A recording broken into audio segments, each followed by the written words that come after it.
నేను ఆరోపణలు చేయదలుచుకోలేదు, దేవుడిని వివాదాలకు రాజకీయాలకు లాగదలుచుకోలేదు. కానీ అది ఊరికే పోయిందా?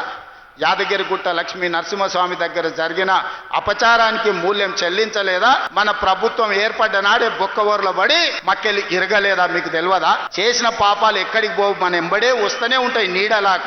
ఇవాళ పాపాలు చేసింది కాబట్టి మీ పరిస్థితి గట్లయింది. నేనంటలేని మాట ఆ పార్టీ నాయకురాలే అన్నారు. ఏమన్నారు మిత్రులారా?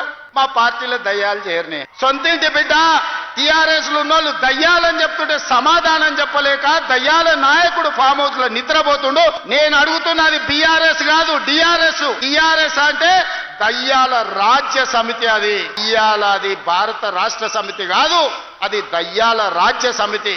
ఇవాళ ఈ వేదిక మీద నుంచి తెలంగాణ ప్రజలకు నేను మాట ఇస్తున్నా, అవి దయ్యాలు కాదు, కొరివి దయ్యాలను వాళ్ళని పొలిమేర్లు దాటే వరకు తరిమి కొట్టే బాధ్యత 4 కోట్ల తెలంగాణ ప్రజల తరఫున మీ సోదరుడిగా నేను ఆ బాధ్యత తీసుకుంటా.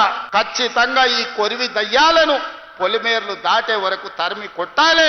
దాంట్లో మీ సహకారం ఉండాలి. నెల నెల ప్రభుత్వ ఉద్యోగులకు జీతాలు ఇవ్వలేనోడు, దివాలా తీసిన దద్దమ్మలాగా ఇన్స్టాల్మెంట్ల జీతాలు చెల్లించినోడు ఇవాళ వచ్చి నన్ను ప్రశ్నిస్తాడా? నువ్వా నన్ను అడిగేది? 10 ఏళ్ళు ఈ రాష్ట్రాన్ని దోసుకొని రాష్ట్రాన్ని తగలబెట్టి రావణ కాష్టంగా మార్చి 8 లక్షల కోట్ల రూపాయల అప్పు చేసి రాష్ట్రాన్ని దివాలా తీపించి విద్యార్థులను, రైతులను, ఉద్యమకారులను పొట్టన పెట్టుకొని బంగారు తెలంగాణ ముసుగులో పొందలగడ్డ తెలంగాణ చేసిన దిక్కుమాలిన ప్రతి ఎదవ ఈ రోజు మనల్ని వచ్చి విమర్శిస్తాడా? కార్యకర్తలారా ఆలోచన చేయండి. 18 నెలల ఎన్నడైనా మనం నిద్రపోయినామా? 18 నెలల ఎన్నడైనా కార్యకర్త నుంచి నాయకుల వరకు ఎవరినైనా కలవకుంటా ఉన్నామా? ఇవాళ ఎవరిని కలవకుంటా చూసిన వాళ్ళు కలవకుంటోళ్ళు, మనం కాదు. ఎన్నిసార్లు బయటకు వచ్చిండు, ఎన్నిసార్లు ప్రజల్ని కలిసిండు ఆయన అడగండి. మా అక్కల్ని అడుగుతున్నా, అక్క ఎన్నడైనా ముఖ్యమంత్రిని చూసిర్రా? ఇంతకుముందే వాసాల మర్రిలా ఆకుల ఆగవ్వకు అల్లనేరేడు పండించిండంట. ఆ అల్లనేరేడు పండి తిన్నందుకు ఆమె పోయి దావకాండ పడ్డ. మా అక్క కూడా ఇక్కడికి వచ్చే ఉంటుంది నాకు తెలిసి. ఇవాళ వాసాల మరిలో ఇళ్ళని కొట్టి శ్మశానం చేసి కూర్చున్నాడు. దాని ఆదర్శ గ్రామంగా తీర్చిదిద్దుతా అన్నాడు. మరి ఆ వాసాల మరి పరిస్థితి ఏముందో నాకైతే తెలియదు. కానీ మా చామలకేరను, మా బీర్ల ఐలేను పోయి చూసిరమ్మంటున్నా. వాళ్ళకి ఆయన అన్యాయం చేసిపోతే న్యాయం చేసే బాధ్యత మన మీద ఉన్నది. వాళ్ళ ఉన్న ఇల్లు వీకి పందిరేసి, పందిరి కూడా కాదు, ఇల్లు వీకి మొత్తం ఎక్కడిదక్కడ చేసిపోయింది. వెనకటికి అందుకే పెద్దోళ్ళు చెప్పారు, పనిమంతుడు పందిరేస్తానంట కుక్కతోక తలిగి కూలిపోయిందంట. ఇవాళ వాసాల మరిలా ఈయన ఇట్ల గీసి అట్ల గీసి ఫామ్ హౌస్ కి ఇట్లకెళ్ళ రోడ్ వేసుకోనికి అన్ని నక్కజిత్తుల వ్యవహారాలతోటి ఈ రోజు ఎర్రవల్లి ఫామ్ హౌస్ కి ఇక్కడ నుంచి రోడ్ వేసుకోనికే వాసాల మరిని మొత్తం కుప్ప కూర్చిపోయి శ్మశానం లాగా చేసిండు. మరి నాకైతే బాధ్యత ఉంది కదా. ఆనాడు ఆయన ప్రభుత్వంలో మీరు అమ్మగారి ఇంటికి పోవాలన్నా, అమ్మోరిని దర్శించుకోవాలంటే ఇంటి ఆయనను బస్సు కిరాయి పైసలు అడిగేది. అవునా? అయితే కొడుకుని అడగాలి, లేకపోతే ఇంటి ఆయనను అడగాలి.